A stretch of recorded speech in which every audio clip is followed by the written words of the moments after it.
যে কর্মসূচি দেওয়া হয়েছিল যে কমপ্লিট শাটডাউন, তো আজকে আমাদের মাননীয় স্বাস্থ্য উপদেষ্টা সহ আমাদের সমন্বয়ক ভাইয়েরা ছিলেন, সবার সাথে কথা বলে আমার এই সিদ্ধান্তে আমরা আসছি যে আমাদের ইমার্জেন্সিটা হচ্ছে আমরা অলরেডি শুরু করে দিয়েছি।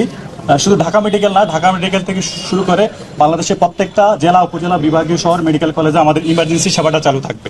আমি এটা আপনাদেরকে নিশ্চিত করতে চাই, আমাদের ইনডোরে যে পেশেন্টগুলো ভর্তি আছে তাদের সেবা চলমান থাকবে এবং ইমার্জেন্সির মাধ্যমে যে পেশেন্টগুলো ভর্তিযোগ্য তারা আমরা হচ্ছে সেটা ভর্তি অবশ্যই চিকিৎসা আমরা করব।